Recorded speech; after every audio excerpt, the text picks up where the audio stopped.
Gue bilang gue yang nengok ke atas, kosong mukanya. Dari matanya itu ya keluar ulet sagu segede-gede gini. Kamar gue nggak kotor tuh jam 3 pagi bang. Lu gila nggak, hotel jam 3 pagi ngeganggu kenyamanan banget. Sambil ngomong skipping kata dia. Gue buka begini bang. Jadi bisa dibilang PSK, cewek open BO gitu. Dalam posisi lagi bersetubuh katanya, habis selesai bersetubuh. Dari kerongkongan sini tuh dibeleh, nggak tahu pakai apa, seret.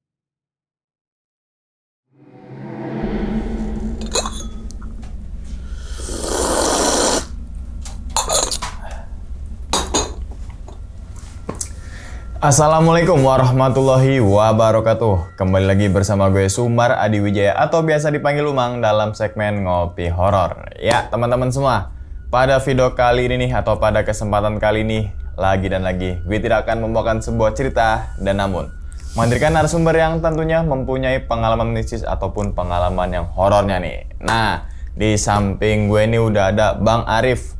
Aduh, Abang. Gimana kabarnya Bang Arif? Alhamdulillah Bang Umang baik. Sehat ya? Alhamdulillah. Salam untuk teman-teman dan juga keluarga di rumah nih, Bang Arif nih.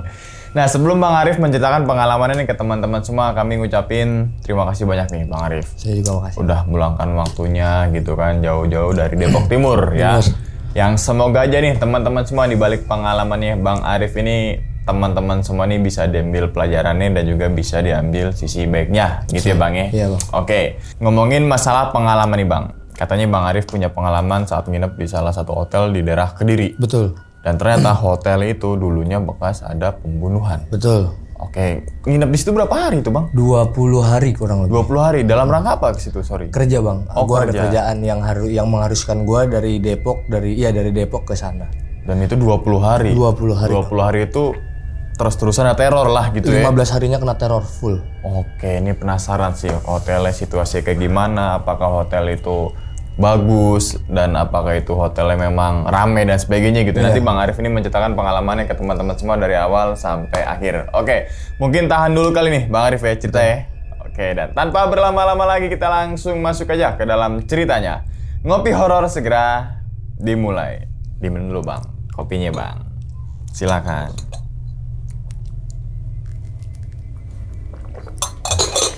Alhamdulillah. Dia siap nih Bang Arif buat cerita nih? Siap ya? Siap. Oke, langsung aja kita sikat.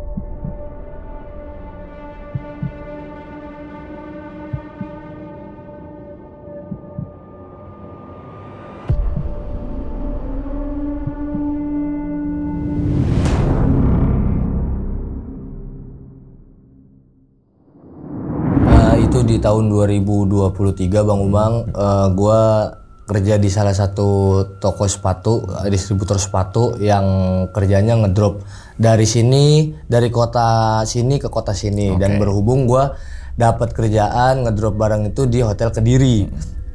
Tuh nyampe Kediri gua ya kayak biasa lah, gua laporan dulu sama bos, gua bilang gua udah nyampe Kediri, terus gua dipesenin hotel itu langsung sama bosnya, nggak gue sendiri ya kan. Dari situ gue ke bosnya, gue telepon bos ngomong gini, hotelnya di daerah mana? Di Kediri, di kota, di jalan A kata dia gitu. Terus Oke deh, kesana ya itu selokannya. Oke, saya datang ke sana, saya ngeliat hotelnya dari luar aja udah, waduh, udah remang-remang begini, udah gelap. Jadi nggak parkiran itu udah nggak ada lampu, cuman ada lampu satu itu juga di pos satpam. Ya udah nggak worth it lah. Terus gua lihat, gua searching di Google kan nama hotelnya. Oh udah nggak beres nih. Tapi ya udahlah, namanya dari perusahaan kan kita udah dikasih. Oke, kita masuk. Jadi di hotel itu ada 3 lantai bang. Dari lobby, dari lantai 1, lantai 2, lantai 3. Di lantai 1 ini dia lorongnya itu ada 3 lorong. Jadi lorong dari depan. Jadi ini tangga nih bang. Ini tangga, ini lift. Nah depan tangga itu lorong, terus belok kanan itu lorong. Kamar gua di lorong ujung paling kiri. 3 kamar sebelum kamar pojok lah. Nah, terus di hotel itu semuanya itu gini, lagi ada masa renovasian. Dari pihak satpam pun ngomong sama gua, ada renovasian Pak. Jadi 1 kamar terisi untuk penghuni, 1 kamar kosong, terbengkalai. Lagi masa renovasian. Begitu juga di sebelahnya lagi ada isinya, bisa dioperasikan lah, yang 1 lagi kosong. Begitu terus dari lantai 1 sampai lantai 3. Jadi semua lantai itu ada kamar, jadi setengah kamar isi, setengah kamar kosong, direnov dah. Oke, masuklah gue di lantai 1, nomor kamar 112 kalau nggak salah deh. Gue masuk di situ, udah kelar dari di 112 gue biasalah packing, gue kebetulan gue bawa anak istri, gue udah nyiapin baju dan segala macem. Udahlah, hari pertama, hari kedua, hari ketiga, hari keempat nggak ada apa-apa. Sampai di hari kelima gue ke bawah itu sekitar jam setengah 1. Karena gue masih buat laporan kerja bang, ya kan. Kalau malam pagi berangkat normal kerja ngedrop, malam gue buat laporan gitu. Kalau buat laporan gue selalu ya biasalah buat laporan, terus gue asem kan, rokok gue habis, gue izin sama bini gue kepengen ke bawah beli rokok, gue turun. Pas di depan kamar bang, itu yang gue bilang sebelah kamar gue itu kosong pasti. Ya kan, sebelah kamar gue itu kosong, sebelah kamar gue itu isi. Yang pojok kosong, gue yang di sebelah kanan nih kosong. Pas gue denger itu bangku panjang, lu tahu kan bangku hotel tuh ada yang panjang yang di depan kasur itu, yang buat di depan TV. Itu kayak orang lagi dimainin, kayak bangku lagi dimainin sret gitu. Gue ya elah, gue bilang ya mungkin ada orangnya lah. Gue nggak ngeh pada saat itu kalau di sebelah itu kosong, taunya tuh dari pihak security besokannya. Udah tuh gue denger, oh mungkin orang lah, gue bilang gitu. Terus udahlah, terus gue balik lagi ke kamar. Istri gue ngomong, yang di sebelah kamar berisik banget sih, kayak ada yang nginiin bangku gitu. Emang iya, gue juga denger sih, gue bilang gitu kan sama bini. Emang gue juga denger gitu, mungkin ada orang gitu. Nggak ada orang kata satpamnya juga. Aku udah ngomong yang sebelah sepi, yang sebelah ada. Berarti sebelah kosong. Ya udah biarin aja, mau perkenalan kali. Saya bilang gitu kan. Oke.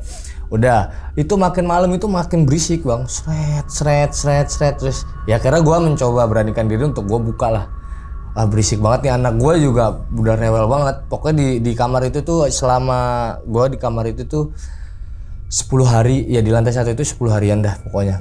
Gue buka lah bang, jadi denah kamarnya, semua kamar di lantai 1 gini. Ini pas masuk, depan TV, ini kasur. Sebelah kasur itu ada toilet.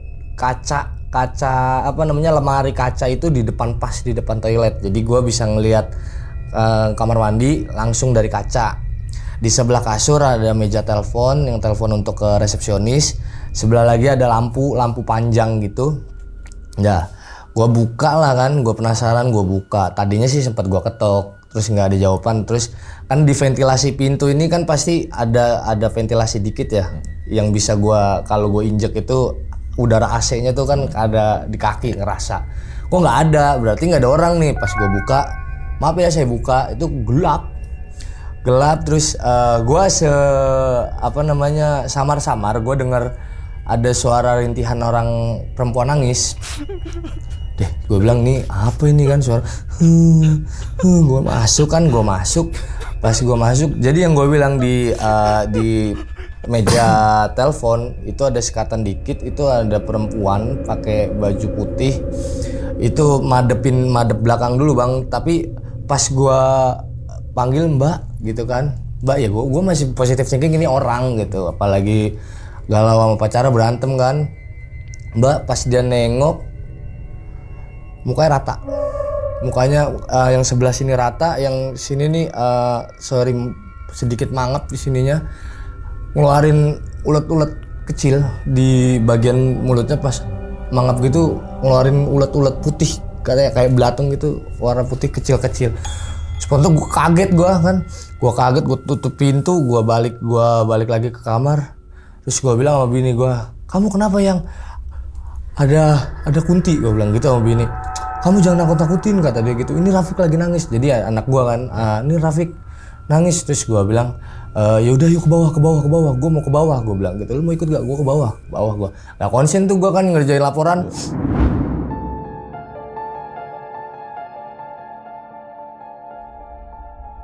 Dah, situ terus gua ngomong sama satpam kan, Pak di atas ada, kebetulan gua orang Jawa Timur juga, gua bilang pakai bahasa Jawa sama dia, Pak ada setan Pak di lantai 1, gua bilang gitu kan. His nggak ada, kata satpamnya masih ngomong gitu, his nggak ada gitu, kamu jangan ngarang, kata. Saya ngeliat sendiri Pak, dia bilang gitu. Udah kata dia gitu. Nanti besok pagi nanti saya kasih tahu, kata dia gitu kan. Oke lah. Itu gue sampai subuh bang, gue baru berani pas ada asola baru gue berani naik karena gue ketakutan. Anak gue juga sampai tidur di bawah, di sofa bawah. Dari situ di hari ke malam ke-6-nya lagi ya biasa kalau suara gesrek-gesrek gitu emang dari awal gue dateng sampai hari gue check out itu pasti ada, selalu ada. Cuman ya oke lah, gue kalau masalah kayak gitu gue masih oke aja ya kan. Dia nyampe gue di situ di hari ke-6-nya gue lagi-lagi denger suara sret.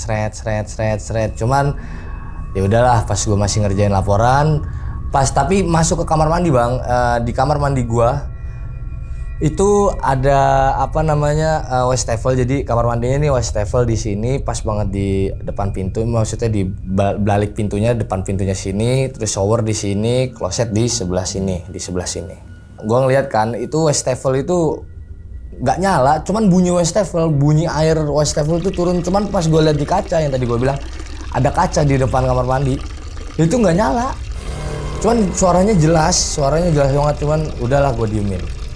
Terus nggak lama, selang 10 menit apa 15 menit gitu shower itu nggak nyala, nggak nyala, cuman ada suara shower kayak orang lagi ngelakuin aktivitas. Sampai gue lihat, gue lihat ke kamar mandi, tuh pintu tuh kamar mandi tuh ketutup sendiri tuh. Gue inget banget, abis ada shower itu ketutup sendiri, nggak ada angin, nggak ada hujan kan, ketutup. Pengen gue buka lampu hotel, satu hotel tuh mati lampu, itu satu hotel tuh mati lampu. Gue nyalain flash HP kan.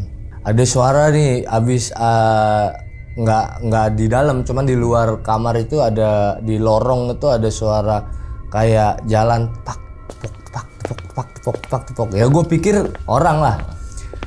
Gue lihat ke kaca gelap banget kan, kalau di pintu hotel itu kan ada spot yang kecil bulat ini kan di pintu ya. Gue ngeliat ke situ gelap, terus pas gue lihat keluar nggak ada apa-apa kan, gue tutup lagi. Ekor mata ini kan jelas ya bang ke arah kamar mandi, jadi pintu ini kamar mandi jelas banget. Itu ada sosok pocong itu di kamar mandi gue. Kain kafannya ketutup, setengah muka ketutup kain kafan, yang sininya gosong hitam gitu. Matanya kayak mata kucing. Iya, matanya kayak mata kucing. Gue langsung, ayang ada pocong yang ya. Sampai anak gue lupa, ya bini gue emang on banget ya, lupa sampai anak gue lagi tidur tuh lupa diambil. Itu Rafiq, gimana Rafiq? Gue bilang gitu kan. Pas udah nyampe depan lift, Rafiq, gue muter lagi. Pas gue lihat udah nggak ada pocongnya. Udah nggak ada. Dan kebetulan pocongnya nggak ada, lampu nyala. Jadi gue yang tadi pengen ke bawah, lampu nyala, udah gue nggak jadi ke bawah kan. Lah, udah nyala, gue bilang gitu kan. Ya udah ngerjain lagi sampai gue sama bini gue lapar kan. Kebetulan anak gue juga itu masih sore bang, kejadian mati lampu itu sekitar jam 9:30 lah, masih sore kok, masih 9:30 malam. Gue jam 11:30, anak gue 11:30 bangun. Terus gue kebetulan gue juga lapar kan, gue lapar juga, gue beli makan lah. Di bawah itu ada nasi goreng, di depan hotel pas kok ada nasi goreng. Gue jalan sama bini gue, itu jadi lorong bang, lorong. Ini lorong kan lurus, di pojok lorong ini yang gue bilang kan gue ke kiri ya kamar gue ya. Di lorong ini kan bisa ke kanan, bisa ke kiri. Di ujung lorong ini yang di kanan ini ada satu gudang. Ada satu gudang itu tempat ya penyimpanan barang-barang OB lah, kayak kain pel, kayak sapu, kayak ember dan lain sebagainya.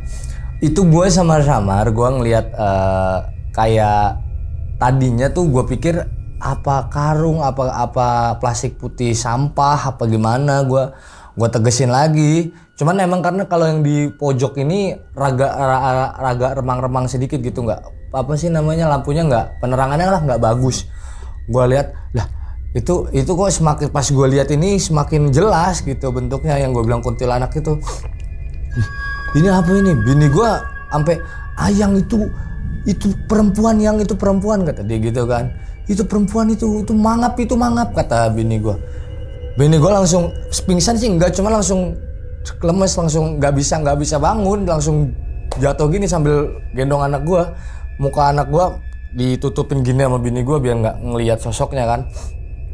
Gue tegesin lagi, iya bener. Jadi semakin gue kedip dia deket bang, semakin gue kedip dia deket. Dan di situ langsung gue teriak itu gue, dan alhamdulillah ditolongin sama orang-orang sama penghuni yang ada di dalam situ. Ya kan, dia langsung ada apa gue dibawa ke ke pos security akhirnya sama bini gue dikasih teh dan lain-lain. Gue ngomong gini, ngeliat apa toh mas gitu, kok bengak-bengok, kok teriak-teriak gitu kata security. Enek ada ini lagi, ada perempuan lagi pak, bapak nggak percaya banget sih, saya ngapain bikin heboh satu hotel kalau saya nggak ngeliat sesuatu, saya bilang gitu kan. Terus kata satpamnya, udah dia mah nggak ganggu. Saya bilang, saya marah kan, nggak ganggu gimana, orang saya punya anak kecil, saya sering diliatin kok. Saya kesini tuh tujuan saya kerja, saya bilang gitu. Tujuan saya di sini kerja, saya pengen punya kenyamanan sendiri, keamanan sendiri, kok begini sih hotelnya, saya bilang gitu kan. Udahlah, akhirnya gue sabar-sabarin lah sama pihak hotelnya. Kira udah gue dianterin naik lagi sama satpam. Udah gue naik, gue tidur seperti biasa, besoknya gue kerja, gue aktivitas lagi.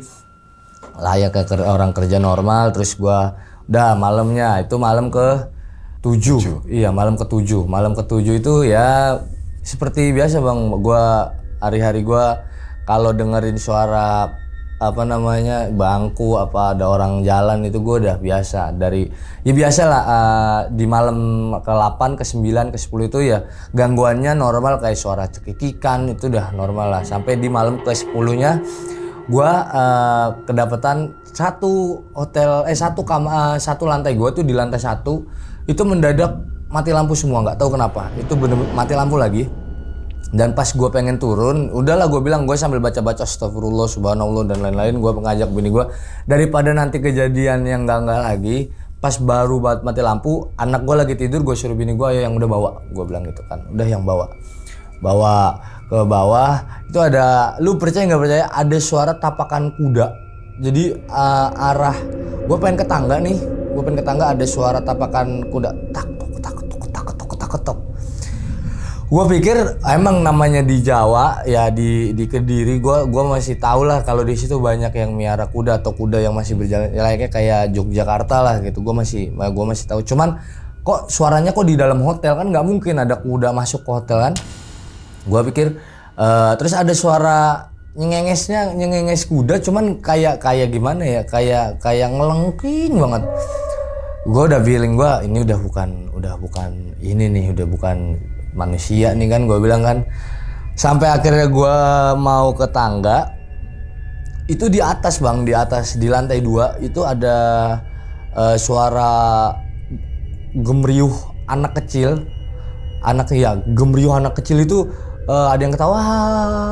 Itu posisi kan nyala, gue bilang lantai 1 mati, lantai 2 nyala. Pokoknya sambil pas gue naik kan, gue penasaran kan, gue kira emang bocah nih berisik banget nih, udah malam, gue bilang kan, gue pengen gue tegur niatnya. Terus pas gue lihat ke atas, gue baru begini gue bang, Dia jadi tangga ini kan ada besinya ya kan buat pegangan. Jadi dia di atas begini. Itu mukanya rata. Itu mukanya bener-bener rata banget sumpah. Cuman kalau pikiran orang mungkin tuyul ya. Ini berambut dan nggak pakai sempak puting dan nggak pakai dan berbaju terus pakai baju warna coklat sih. Iya inget gua. Itu warna coklat terus yang lainnya pada warnanya aneh lah, yang gua lihat tuh warna coklat. Itu mukanya rata.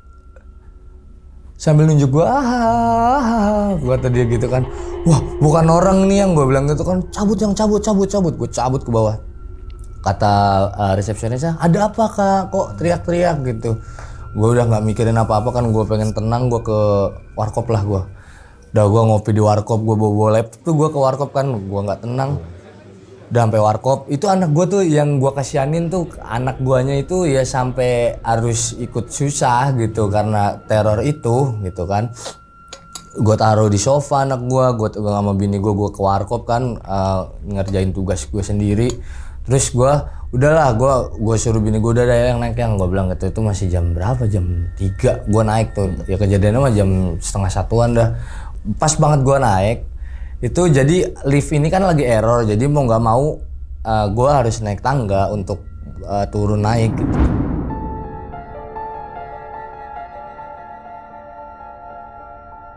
Udahlah dari situ gue biasa gue udah ke kamar, gue langsung udah yang ya ini bertahan aja dikit lagi kok, gue bilang gitu kan, dikit lagi kok kita udah cabut dari sini, gue bilang gitu.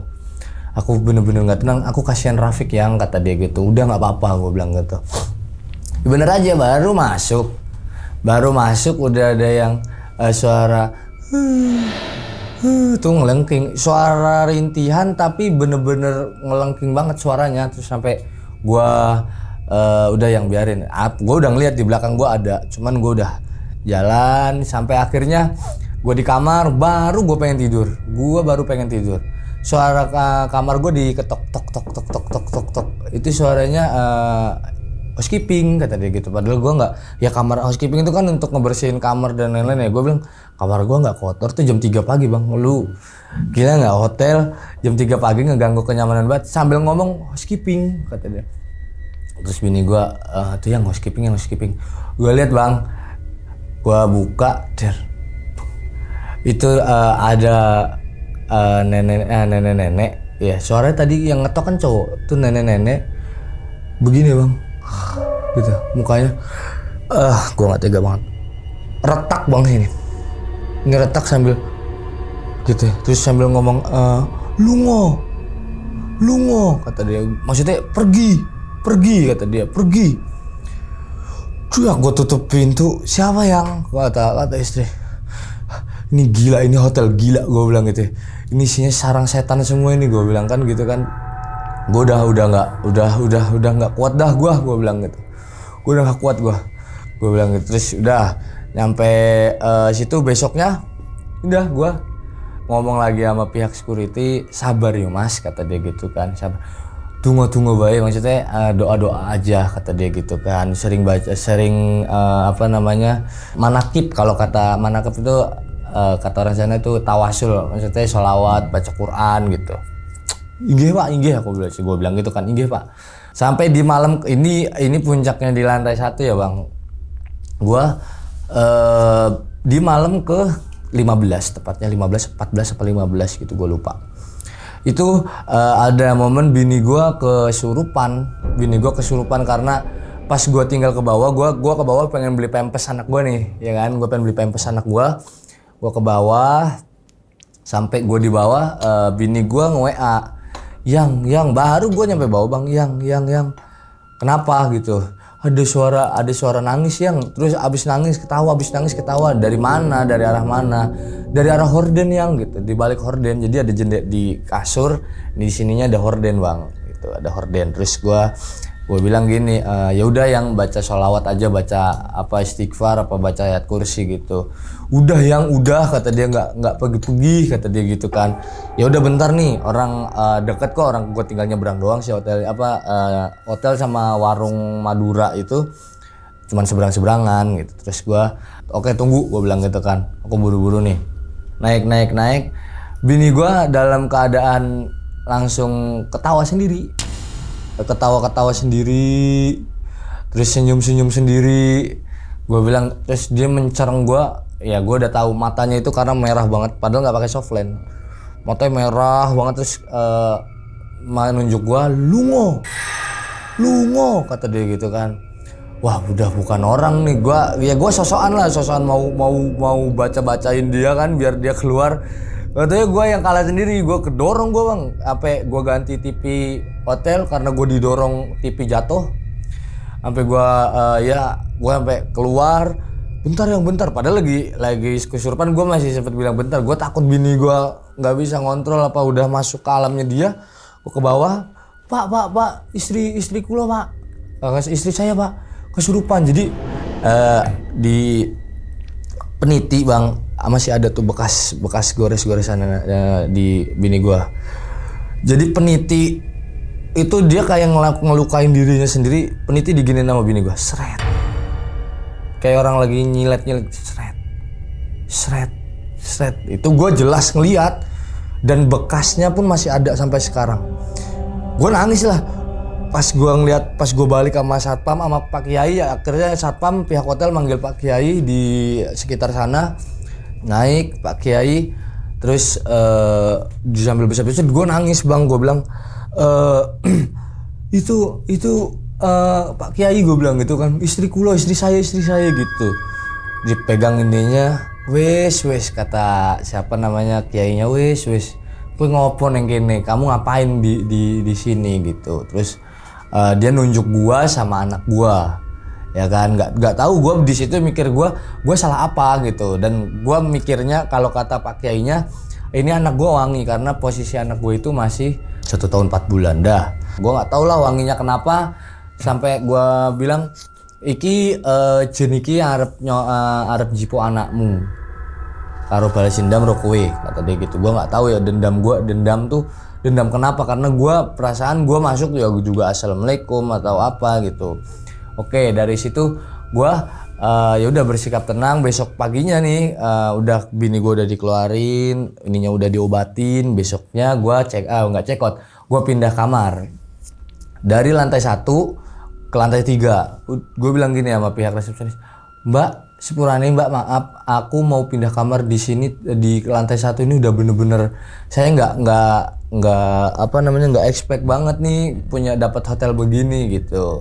Udah gue ke atas, dipindahin gue ke lantai 3, kamar 328. Di kamar 328. Pikiran gue bang, yang horor itu cuman di lantai 1. FBI nggak taunya ini dari pihak security-nya sendiri, Pak D namanya. Ini dia ngomong sama gue pas gue libur, Le, ini kamu jangan kaget ya, kata dia gitu. Ngapa deh? Kenapa?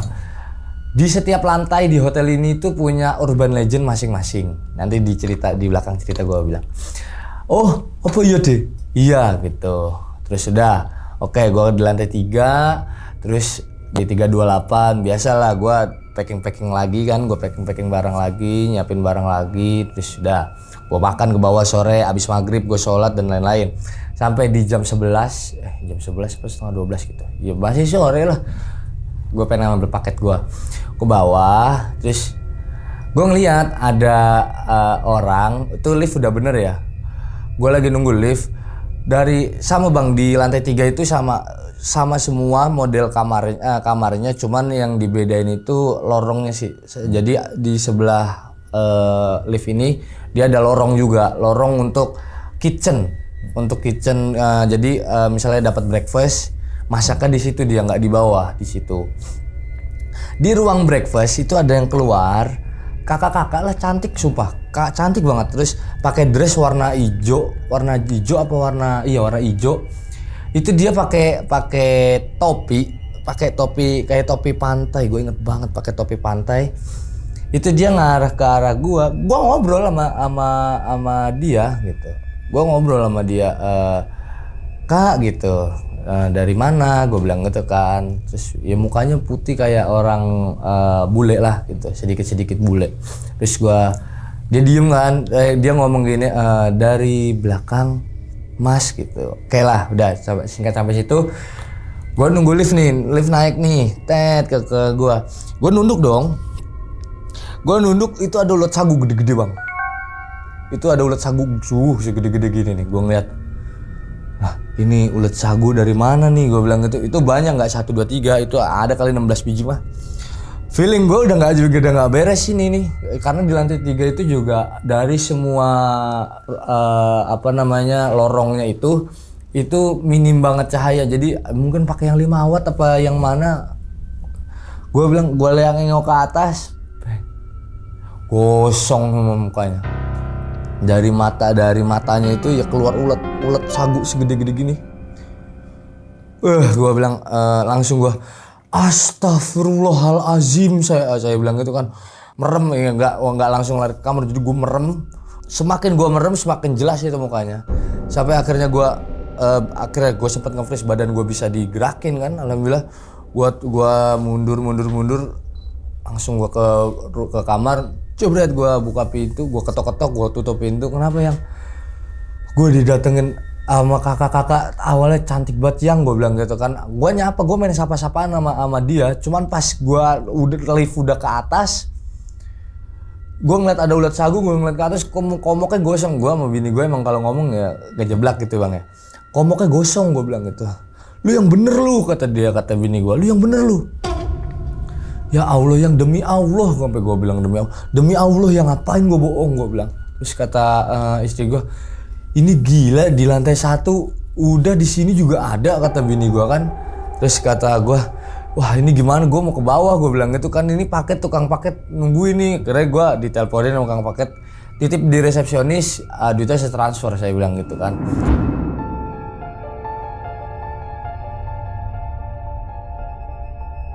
Nah gue ceritain lagi paginya sama pihak security yang begini banget sama gue. Itu yang Pak D itu namanya. Terus gue bilang sama dia, ini gimana sih ceritanya, di lantai 1 udah kelar, di lantai 2 di lantai 3, gue bilang gitu.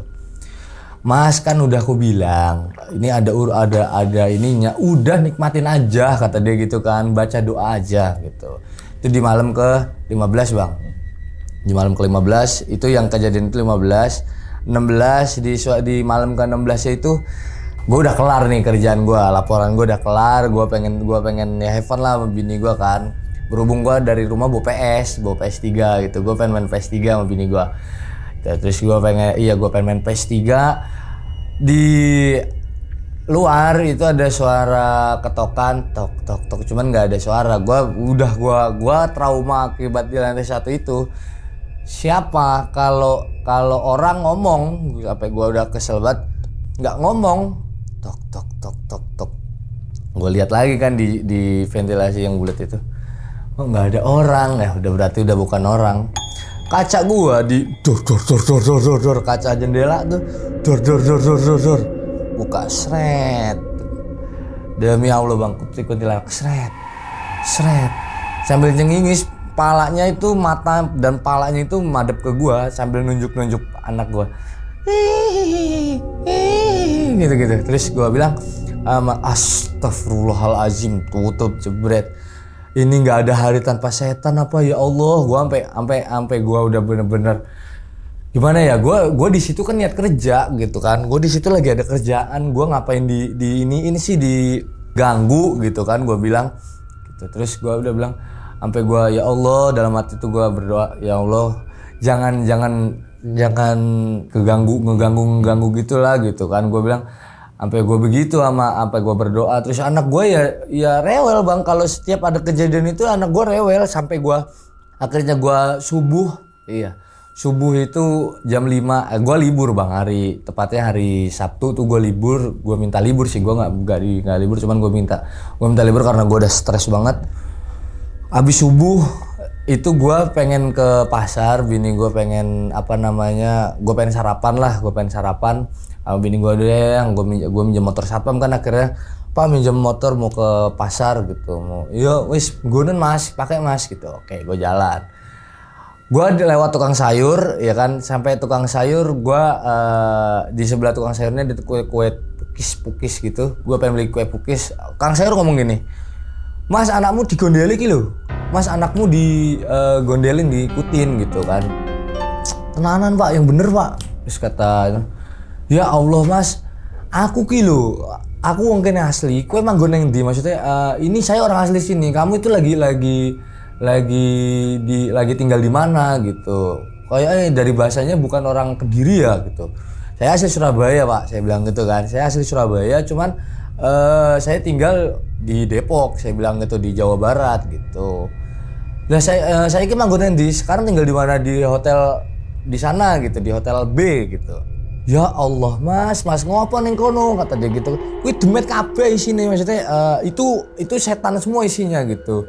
Lah nggak tahu Pak saya gitu. Saya dikasih dari kantor hotelnya hotel ini gitu. Udah dibiayain di hotel ini gitu. Wes bosmu nggak kaprah, maksudnya bos lu nggak jelas gitu, parah gitu. Terus ini yang ngintilin apa? Saya bilang gitu kan, yang ngegondelin apa? Kuwi wong wedok Mas, orang apa, anak perempuan hamil, ngelihat anak kecil itu suka, kata dia gitu kan. Wes medeni Mas, maksudnya wes nyeremin Mas, kata dia gitu kan. Bentar. Terus piye iki Pak, ini gimana Pak? Terus saya bilang gitu. Saya Mas, bentar Mas. Diambil tuh sapu lidi satu sama dia dipotek sapu lidi, bawang merah, bawang putih, cabai keriting, cabai gede, sama apa sih namanya, cabai rawit. Nyo Mas, taruh di belakang pintu atau di sebelah anakmu, kata dia gitu. Ini insya Allah bisa. Terus langsung pergi ya Mas, jangan di situ. Saya bilang gini, nggak bisa Pak. Saya lagi ada kerjaan di sini. 3 hari lagi baru saya pulang. Saya bilang gitu kan. Ya wes Mas, tunggu baik. Ini pegang. Kalau ini udah layu, bawa ke sini. Sebelum 3 hari udah layu, bawa ke sini. Bawa ke sini lagi, nanti saya bikinin lagi. Iya Pak. Gitu. Cuman gue nggak kesana lagi gitu. Terus gue, oke lah, gue makan, gue pulang, gue sarapan, gue pulang. Ya liburan sama anak-anak, gue jalan sama anak gue, sama bini gue gitu. Gue terus malamnya ya lagi-lagi ada teror Bang Umang, lagi-lagi ada teror. Kayak ada suara ketokan di jendela, ada suara nangis dari kamar mandi. Itu gue udah nonsen lah, maksudnya oke lah. Sampai akhirnya gue kejadian lagi itu malam dari gue habis libur itu 1:30. Gue pengen nyalain TV sama nasid gue pengen YouTubean di Smart TV gitu. Gue pengen tidur sambil nonton wayang kulit, kan emang gue kan suka wayang kulit. Terus itu channel tuh diganti, gak ketindihan orang. Ini kasur, ini meja kan, gue bilang ini meja telepon, remote gue taruh di meja, ya kan. Ada yang tek, ada yang ganti, ada yang ganti. Terus gue denger ada dari kamar mandi, om gitu. Gue merinding. Gue ke kamar mandi, nggak ada Bang. Pas di sebelah anak gua itu yang gua bilang, aduh ya Allah, ada anak kecil yang di lantai 2, mukanya rata itu pakai yang itu pakai baju warna merah marun, gue inget banget, pakai baju warna merah marun di sebelah anak gua sambil nunjuk gua, om, gitu. Gua nyala lampu kan mati Bang posisinya, gue cuman ngandelin penerangan dari YouTube, dari TV Smart TV itu, gua nyalain hilang. Gue teriak lah sejadi-jadinya. Yang lihat Rafiq, yang gue bangunin bini gue, lihat Rafiq yang ada apa-apa gak? Soalnya tidurnya udah bener-bener di sebelah anak gue.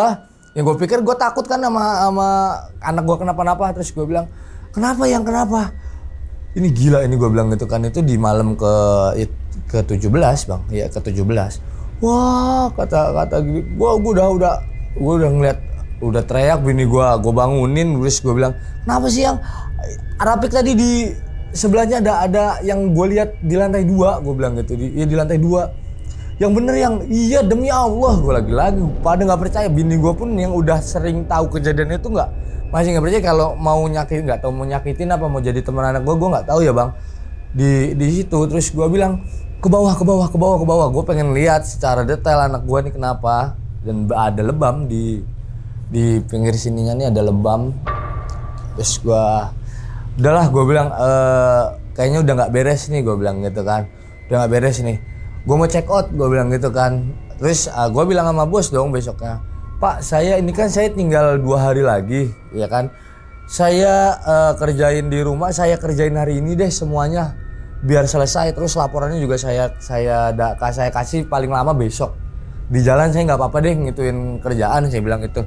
Nggak bisa mas, soalnya orang Nganjuk, distributor lah Nganjuk mau datangin Mas Arif gitu. Ya di mana ya Pak? Emang ngopo tuh mas gitu? Emang kenapa sih mas gitu? Bapak gimana sih ngasih hotel yang begini, saya bilang gitu kan. Lah saya lihat ratingnya bagus dari mana? Di mana-mana udah jelek. Saya udah lihat di travel di sini, di situ, di sini, di aplikasi ini, aplikasi itu udah jelek semua. Langsung ya seadanya mas, namanya uang operasional ya ada batas-batasnya kata dia gitu. Ya udahlah. Terus gimana? Gue ngomong sama bos, ya udah coba dibilang sama pihak hotelnya dulu. Gue minta check out sama orangnya, sayang pak uangnya gitu kan, nggak bisa di refund gitu, sisanya yang 2 hari ini nggak bisa di refund. Paling saya bisa bantu pindah di lantai 2. Otak gue udah di lantai 2 udah pasti kagak bakal bener karena ada anak kecil itu yang gue bilang ini kan, ada anak kecil itu. Saya udah ngelah napas aja. Ya udahlah mas, pindah ke lantai 2. 3 kali pindah, 2 kali pindah kan gue totalnya berarti. Pindah gue. Pas banget di lantai 2 ini gue pas banget di depan lift. Jadi gue ada apa-apa jadi bisa tinggal kabur apa bisa tinggal teriak.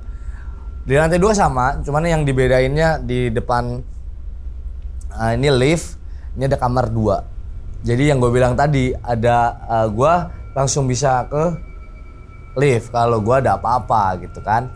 Oke, gue itu cuma alhamdulillahnya 2 hari doang tuh di lantai 2 kan. Ya biasa tuh kalau di lantai 2 ada yang mainin pintu gua.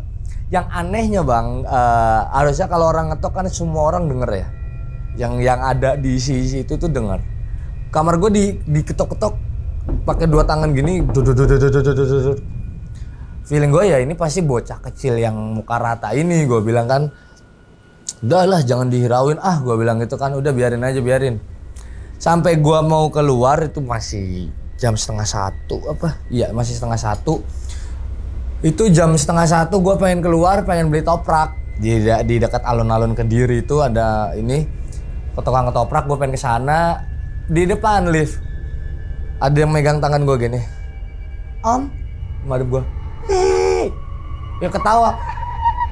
Astagfirullahalazim, gue bilang gitu kan. Gue merem itu gue kayak diputerin, demi Allah bang, gue kayak diputerin. Bocah kecil itu ada 6 orang, itu gue ngeliat jelas ada 6 orang anak kecil, warna bajunya beda-beda, mukanya itu bener-bener rata semua, muter-muterin gue, blok, pingsan gue.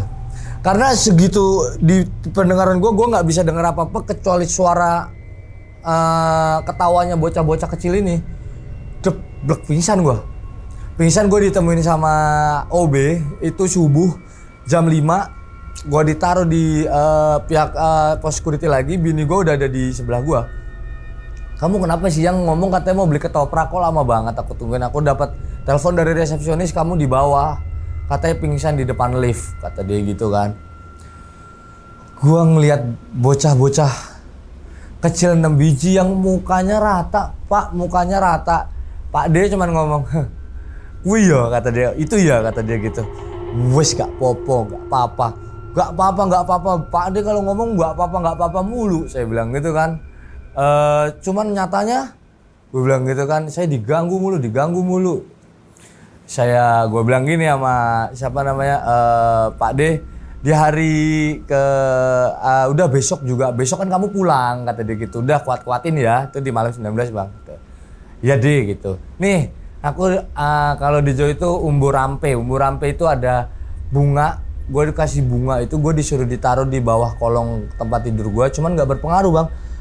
Modelnya kayak sajen, cuman sajennya kurang lengkap, cuman ada bunga doang 3 biji apa 4 biji, bunga mawar, bunga melati, bunga kantil, bunga kamboja. Gue taruh di bawah kasur gue.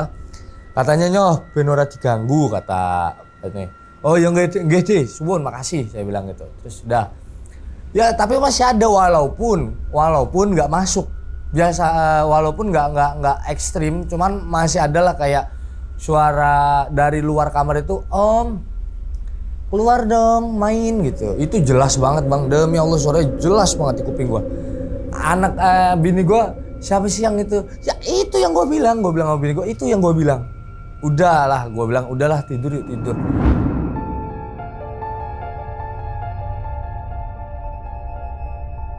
Nah, dan gue pas tidur ini, gue kayak orang rep-repan, nggak tahu gue mimpi, tapi pas gue pengen giniin bini gue aja, gue nggak bisa gitu kan, gue nggak bisa, kayak nggak ada, kayak lemes banget lah. Sampai gue ditindihin sama sosok gede, taringnya cuma satu, itu gue inget banget. Jadi gue ngeliat pas gue diginiin itu tinggi bang, seplafon lantai 3 itu, sambil gue ditindihin gini, giginya itu taring. Itu gue nggak tahu ya lagi halusinasi atau apa, atau beneran emang karena badan gue emang nggak bisa digerakin. Taringnya satu, sininya nggak ada taring, cuman taringnya satu, matanya merah, gue inget banget. Lungo. Tapi gue di posisi itu gue nggak bisa ngendaliin badan gue langsung merem baca sebisa-bisa gue, doa apa aja udah gue baca kan, sampai gue akhirnya dikagetin bini gue bangun duluan, yang gitu kan, mau kencing, minta tolong temenin, yang baru gue bisa, udah keringetan, padahal AC nyala ya bang, gue keringetan. Kenapa kamu mimpi horor apa mimpi serem gitu? Gue kerasa badan gue kayak ketindian bang, yang gue bilang gitu. Badan gue kayak ketindian gitu. Udah, relax kata bini gue dipijitin sama bini gue, santai gitu. Terus, udah kata dia gitu. Gue cuci muka, udah gue gosok gigi, nggak taunya itu udah jam 4:30 subuh gitu kan. Akhirnya gue sholat lah sama bini gue. Besoknya gue cabut, panggil sama Pak D ini kebetulan lagi jaga pagi kan. Lek ini, kata dia gitu kan, Lek ini, mau tahu nggak kenapa kamu diteror begitu, kata dia gitu kan. Jadi ini yang Pak D bilang, di urban legend di setiap lantai itu ada urban legendnya masing-masing, ada kisah mistis tersendiri di setiap lantai-lantainya gitu. Di lantai 1 kamu ngelihat ada perempuan toh, kata dia gitu. Inggih deh gitu. Di tahun 2018 akhir 2018 akhir itu di situ ada tragedi, jadi bisa dibilang PSK, cewek open BO gitu. Sebelumnya itu jadi tamu, cuman saling suka, nggak tahu saling suka apa gimana, jadi pacaran lah tuh cewek open ini sama tamunya ini, pacaran dan hamil, katanya hamil. Dan si pihak cowoknya ini nggak mau tanggung jawab, stres, ditekan sama ceweknya katanya. Nah, nggak tahu kenapa tiba-tiba cowoknya ini masuk ke kamarnya dalam posisi lagi bersetubuh, katanya habis selesai bersetubuh, lah tuh perempuan itu, cewek open itu dari kerongkongan bang. Dari kerongkongan sini tuh dibeleh, nggak tahu pakai apa, shred begitu ya. Jadi dedel sininya sampai perutnya kebuka, anaknya pun dicerot. Jadi gua nggak tahu karena apa, gimana jelasnya. Cuman katanya sampai itu cowok membabi buta anak sama ibunya. Maka dari itu cewek itu dendam sama semua perempuan, sama semua laki-laki. Di situ katanya dia dendam sama semua laki-laki, nggak cuman gue doang katanya. Seluruh yang ada di hotel, baik penghuni maupun staff itu diganggu, cuman pada keep aja mungkin gitu. Dan gue doang yang heboh sendiri gitu. Perempuan ini sering nunjuk anak gue karena suka sama anak kecil, karena anaknya juga gitu katanya. Terus lanjut di lantai 2, kenapa ada anak kecil 6 biji, ya kan? Dulunya gua nggak tahu tahun 90 berapa dan 80 berapa, gua nggak tahu jelas. Dulu itu sebelum adanya hotel itu rumah sakit, bekas rumah sakit yang terbengkalai dan akhirnya dijual ke pihak hotel, ya kan? Dan di lantai 2 ini katanya itu dulunya poli anak. Di poli anak ini ada sekitar 10 sampai 12 orang anak yang lagi dirawat di rumah sakit itu. Nggak tahu keteledoran atau apa dari pihak rumah sakit. korsleting. Tadinya awalnya korslet, jadilah kebakaran besar. Dari sekian banyak anak itu cuman beberapa orang yang terselamat. 6 orang ini nggak taunya lagi ada di dalam, lagi dirawat, dan ibunya gue nggak tahu kemana, dan orang tuanya gue nggak tahu, gue nggak nanya sampai jelas. Dan 6 orang ini lagi melarikan diri sambil ngelarin diri sambil kayak orang bercanda ya, namanya anak kecil mungkin nggak tahu lah, gue nggak tahu kenapa. Turunlah dia dari balkon, terlemparlah dia dari balkon, jatuh dari balkon 6-6-nya sampai jatuh ke bawah, dan makanya mukanya itu rata. Nggak, katanya sih mukanya duluan pas jatuh ke aspal gitu, turun dari aspal mukanya duluan sampai mukanya hancur, kira rata. Yang di lantai 3 yang gue bilang kayak bisa dibilang kayak noni Belanda gitu, yaitu ada yang di atas itu katanya poli kehamilan apa gitu, gue nggak tahu lah, gue nggak nanya jelas. Itu istri dari tokoh masyarakat pada zaman itu, katanya melahirkan di situ, ya kan. Dan yang gue bilang ada kebakaran serupa itu, ada tragedi kebakaran itu yang harus menewaskan itu sang kakak-kakak cantik itu, yang akhirnya membuat mukanya itu jadi gosong, jadi hancur lah. Tapi kalau soal yang gue bilang tadi ada nenek-nenek itu, gue nggak tahu ya itu ada apa gitu. Dan kamar yang di lantai 1 itu yang itu bang, yang gue bilang ada lorong, jadi lorong kamar gue ke kiri, lorong gudang ke kanan. Sebelumnya ini itu udah disegel sama pihak kepolisian, kamarnya sudah tidak boleh dioperasikan. Cuman gue nggak tahu kenapa akhirnya dioperasikan. Dan cuma dioperasikan sekitar 2 bulan aja katanya.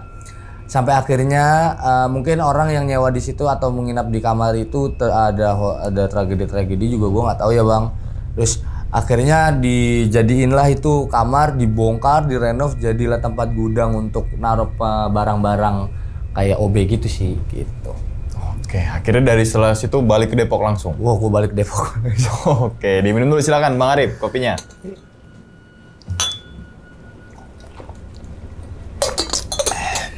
Oke, jadi itu ya teman-teman semua nih pengalaman dari Bang Arif nih saat kerja dinas di luar kota, ya kan, yang dimana sampai 20 hari. Iya betul. Ya kan, gue aja paling lama tuh kalau ada tugas-tugas proyekan begitu tuh paling lama 8 hari. Paling lama 8 hari. Dan itu sebelum konten YouTube juga.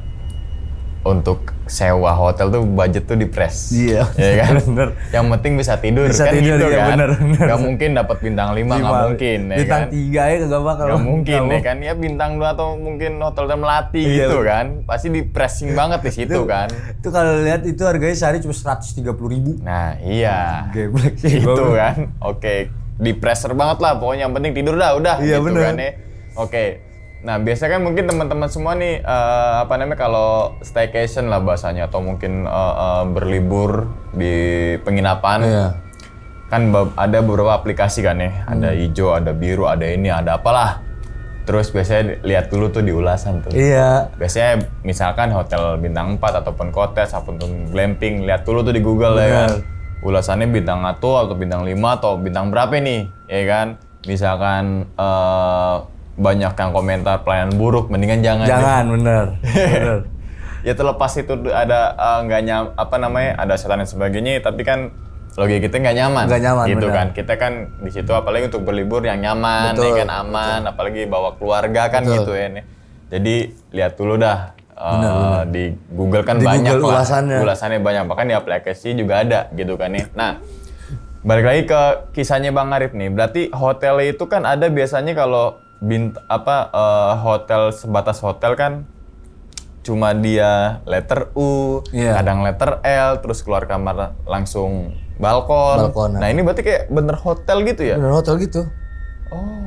Dan itu cuma berapa lantai? 3 lantai doang. 3 lantai. Oke, 3 lantai. Nah, pertama masuk di ruang resepsionis kayak ada yang aneh gak sih? Udah aneh duluan bang. Jadi gue merinding tuh. Gue masih, soalnya belum lama, Februari 2024 gue ke hotel sana lagi. Ke situ lagi. Gimana ya resepsionis? Iya, karena cuman gue lihat di resepsionis kok begini ya. Jadi ya cuman ada kolam renangnya. Gue akuin ada kolam renangnya. Jadi di tempat makan ini, jadi lobby, lorong masuk, nih pintu masuk lorong. ke kiri itu ada kolam renang indoor, ada tempat makan nih buat breakfast, ya kan. Ya di situ gue lihat malam yang gue bilang pencerahannya itu kurang banget. Oke. Yang gue bilang di lobby itu cuman di paling bawah di lobby itu cuman ada dua lampu. Itu juga yang nggak terlalu terang, kayak ya 5 watt 10 watt gitulah. Yang satu untuk di lobby, yang satu untuk di kolam renang. Yang meja makan untuk orang-orang breakfast itu nggak dipasangin lampu. Berarti kalau dari segi penampilannya kayaknya nggak kurus gitu ya? Nggak kurus.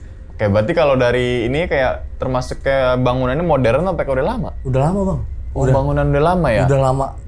Oke, biasanya kan kalau di hotel kan emang lampu itu kan agak redup ya? Iya. Tapi kan kesan kayak elegan, terus hangat gitu kan nih. Makanya lagi masa perenovasian itu karena bangunannya udah lama. Dan itu renovasi itu udah berjalan 3 tahun agak kelar-kelar. Berarti mangkrak tuh. Ya, gue nggak tahu biasanya kan apa. hotel itu kan ada renovasi paling beberapa kamar. Iya. Dan ketika mengganggu kenyamanan kan pasti tutup dulu tuh hotel. Betul. Sampai akhirnya benar-benar clear semua renovasian baru dibuka operasi lagi. ya. Takutnya kan kayak misalkan itu bener yang suara bangku tuh. Itu setiap malam. Nah misalkan itu beneran orang tukang itu kan ngeganggu kenyamanan orang lagi tidur istirahat kan gitu kan. Seharusnya renovasi itu kan maksudnya ya misalnya renovasi total ditutup dulu. Iya benar. Ya kan, kalau ini kan berarti ada apa nih? Nggak tahu lah urusan mereka lah gitu kan ya. Oke, berarti bangunannya bentuknya lama. Lama bentukan. Kan ketahuan kalau yang baru atau modern sekarang kan lebih mewah dan sebagainya. Buktinya tadi juga ketika masuk ke resepsionis kan biasanya kan ada lampu kristal, lampu-lampu yang redup-redup gitu di beberapa titik gitu kan. Tapi ini cuma kayak ada dua doang. Dua lampu. Kayak nggak terang. Nggak terang, ya kisaran 5 watt lah. Oke, pegawainya di situ banyak nggak bang? Kalau pagi sampai sore itu lumayan, OB 2, OB 2. OB satu lantai itu ada 2 OB, ya berarti ada 6 OB. Kalau pagi sampai sore, dari jam 6 sampai jam 3 sore itu ada 6 OB.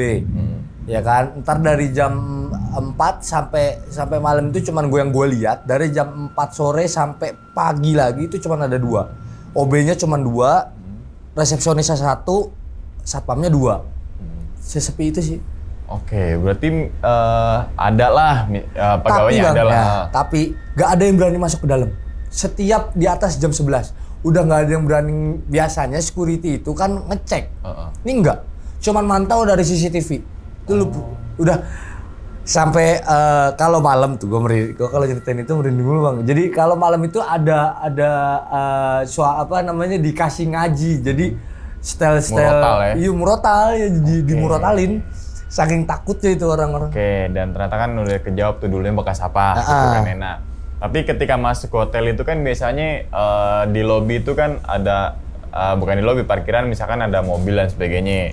Oke, berarti kan kayak seakan-akan ada pengunjung atau mungkin orang nginap. Betul, ada. Dan misalkan itu nggak ada mobil dan motor pun biasanya orang-orang memang ada keperluan khusus. Benar. Ketamunya itu atau ketahuannya ketika sarapan tuh, oh ternyata rame nih, iya, biasanya betul, gitu ya. betul. Nah pas itu tuh rame apa nggak? Terbilang rame nggak? Pagi itu ya, setiap dari hari pertama sampai gua hari terakhir itu paling banyak itu ada 13 orang.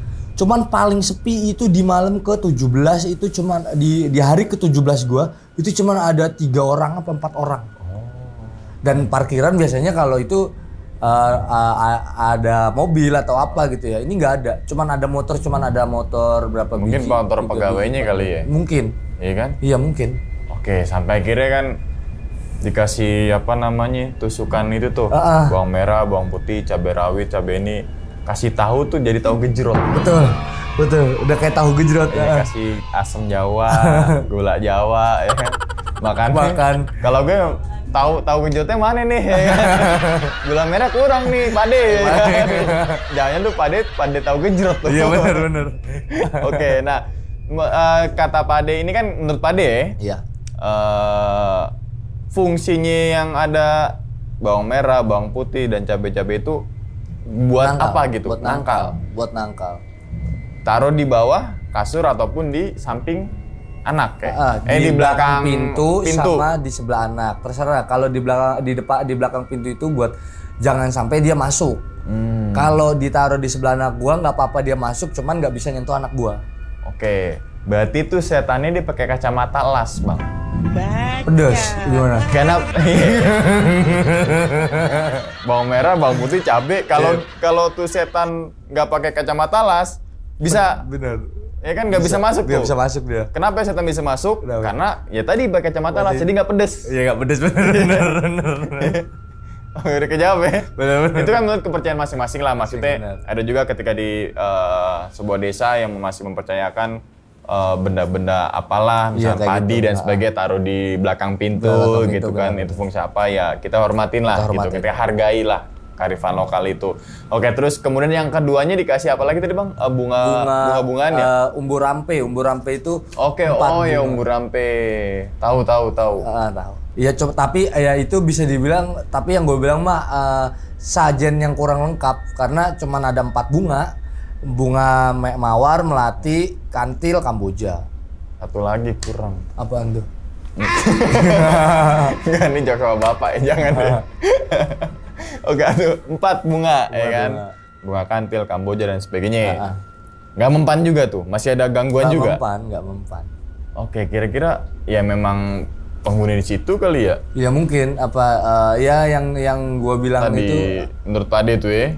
kata Pak Haji, yang kata Pak Kiai Oh itu, iya, Pak Kiai. anak perempuan ini suka sama anak gua karena anaknya udah sama bapaknya yang gua bilang di itu secara bersamaan secara brutal itu ya itu, dan anak-anak kecil yang di atas itu udah nganggep anak gue itu sebagai temennya mereka. Yang terus kejadian istri gua dimasukin terus Iya, pakai kayak kesurupan tuh masih ada bekas ya, Bang? masih bang. Nanti kita izin foto, Bang. Oke, Ya? boleh. Oke. Nah, terus kemudian nih banyak banget hikmahnya nih, terutama yang urban legend-nya kali ya. Betul. Tadi kan bukan urban legend, kayak tragedinya lah, tragedi masa kelam di lantai 1, terutama kan ya, yang mohon maaf yang open BO ya kan, benar. booking online. Iya benar. Terus kemudian buka apa namanya kan gitu kan nih, aplikasi hijau dan sebagainya. Janganlah gitu kan, apalagi perempuan nih terutama nih gitu kan, jaga banget apa namanya area privasinya dan sebagainya. Emang kan cinta itu kan buta kan. Kadang kan diomongin sama cowoknya, udah nanti aku tanggung jawab dan sebagainya. Maksudnya belajar dari yang itunya dong, ya kan. Ketika nanti tek dung ya kan, tek dung la la la, kelar kan gitu kan maksudnya kan. Janganlah maksudnya kalau mau begitu nikah dulu. Benar. Gitu kan ya, maksudnya itu termasuk ke pergaulan bebas ya gitu betul. ya. Janganlah, itu hikmahnya juga tuh sebenarnya tuh teman-teman semua. Nah, terus kemudian di lantai 2 naik lagi. Ya ternyata kan dulu bekas rumah sakit. Rumah sakit mungkin kena kejadian kebakaran dan sebagainya. Oke lah gitu. Maksudnya dalam artian ya udah mungkin itu musibah gitu kan ya. Lantai 3 juga sama, dulu juga rumah sakit. Masih rumah sakit gitu kan ya. Oke, tapi dari itu semua sebenarnya Kediri itu kota yang mantap. Bagus banget. Itu asri, indah, terus irit, murah-murah. Murah-murah, betul. 10.000 tuh udah sama es teh manis. Bener, tuh. kenyang banget bang. Kenyang banget. Di dekat alun-alun ada soto tuh, gue masih inget banget. Itu soto 6.000 udah pakai nasi. Iya, dan kue banyak loh. Banyak banget, sumpah. Iya kan? The best tuh. Sama es teh manis, beli soto atau beli makan lain tuh berapa? 10.000. Hah? Iya. Soalnya kan kita kagetnya karena biasa di sini aja kan pecel lele bisa sampai 20 ke atas. Ini sama kerupuk loh. Ya kerupuk 500. Wah? Iya benar. Kaget gitu loh. Itu kan. Tapi makanan Kediri tuh enak-enak kok. Enak, Ciri khasnya tuh banyak banget gitu kan.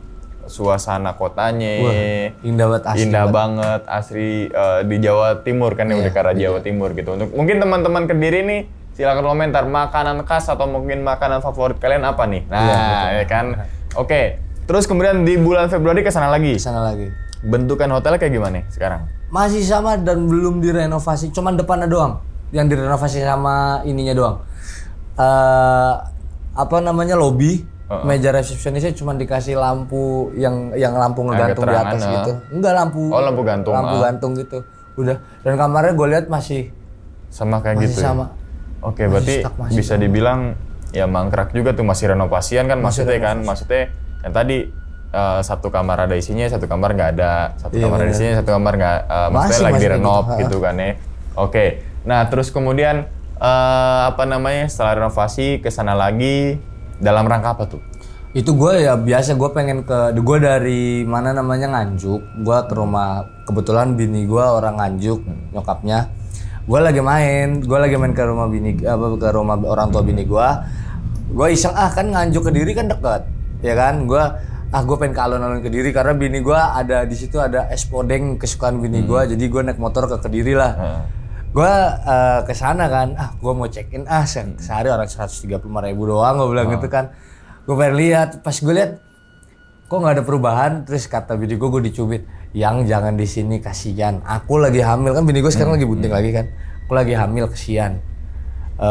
Oke deh, gue bilang gitu kan, oke deh. Terus gue keluar, gue akhirnya pindah hotel lah, nggak jadi gue. Oh ya tadi istri lagi isi lagi bang. Doyan bang. Sebelum ini doyan makan. Iya benar. Kalau orang isi itu biasanya dia sering makan, iya, benar. Abis ngelahirin menyusui dia doyan makan juga. Iya, benar. Iya dong. Iya benar. Gua kemana-mana nih bang tadi bang. Iya langsung kemana-mana. Doyan dong, mesti doyan makan. Doyan ya makan kan? benar. Gitu teman-teman semua, semoga yang anak yang dikandung sama istri Bang Arif nih amin. Lahir dengan lancar amin, banget bang ya, amin, sehat amin, gitu kan ya. Oke. Terus kemudian hotelnya udah dapet, kesana lagi akhirnya tahu harganya 130.000 ya kan, hotel dengan harga murah, semurah-murahnya ini misalkan di sebuah perkotaan pasti di atas 300. Mungkin minimnya ya, 280. Segitulah ya, 300. Itu udah minim. Itu udah dapat bintang 4 gitu kan. Tapi ini 120 ada apa kan gitu aja gitu kan. Mungkin marketingnya hotel kan beda-beda. Ada yang kalangan yang buat orang ya udah nginep aja nih gitu kan, ketika ada tugas-tugas gitu kan. Betul. Ada yang memang kelasnya kelas atas gitu kan sesuai budgeting masing teman-teman semua yang nonton gitu kan, termasuk perusahaan juga mungkin gitu kan. Tapi jangan sampai gitu banget lah, maksudnya pressing harganya kan, kasihan juga yang kerja dinas di luar kota, ya kan. Oke. Nah, sebelum ditutup nih Bang videonya, gue ada punya pertanyaan satu lagi Bang. Menurut Bang Arif, lokasinya di hotel tuh yang menurut Bang Arif serem di mana? Yang 328 atau yang di lantai 1? 112.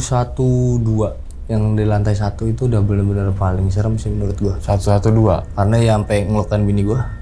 Oke, kalau yang 328 di atas enggak? Enggak terlalu sih, enggak terlalu. Karena masuk 5 hari lagi ya, ketika check out kan ya? Kalau gua nerus sampai sebulan, mungkin gua nggak tahu ya. Iya kan? Nerus sebulan di hotel mending KPR. Oke. Jadi gitu ya nih teman-teman semua, pengalaman dari Bang Arif saat kerja di luar kota, dinas di luar kota, terus kemudian menginap di salah satu hotel yang memang konon dulunya mempunyai historikal yang sangat sedih, tragedi juga, terus kemudian sampai menghilangkan nyawa dan sebagainya. Tapi di balik itu semua banyak kok hikmah yang bisa kita ambil dari kisahnya Bang Arif ini gitu kan ya. Oke. Sebelum ditutup Bang videonya, kira-kira Bang Arif punya pesan gak nih Bang untuk teman-teman semua yang mungkin mau dinas keluar kota juga nih? Yang lagi pengen dinas keluar kota, bismillah, bawa badan biar bener, baca-baca doa, terus lihat-lihatlah kalau mau itu hotel. Iya. Harus dilihat dulu. Gitu. Bener, supaya kita nyaman juga. Betul. Kerjaan juga kan pengaruh juga, ya kan. Udah kena kerjaan, ya kan, hotelnya begitu, ya kan. Jadi nggak nyaman kan, gitu kan. Oke. Ya wis, kita doakan semoga Bang Arif ini sehat selalu Bang ya. Amin Bang. Panjang umur gitu kan ya. Begitupun juga dengan teman-teman semua yang lagi nonton di rumah nih. Oke. Dan ingat teman-teman semua, cerita dari Bang Arif ini bukan untuk nakut-nakutin teman-teman semua ketika kerja di luar kota ataupun yang lainnya. Tapi ambillah sisi positifnya dan buang sisi buruknya. Sekian dulu pada video kali ini dan nantikan video-video gue berikutnya. Hal gaib itu muncul ketika sugesti kita buruk. Wassalamualaikum warahmatullahi wabarakatuh. Selamat beristirahat. Bang Arif, thank you ya. Bang, thank you Bang. Alhamdulillah. Bungkus.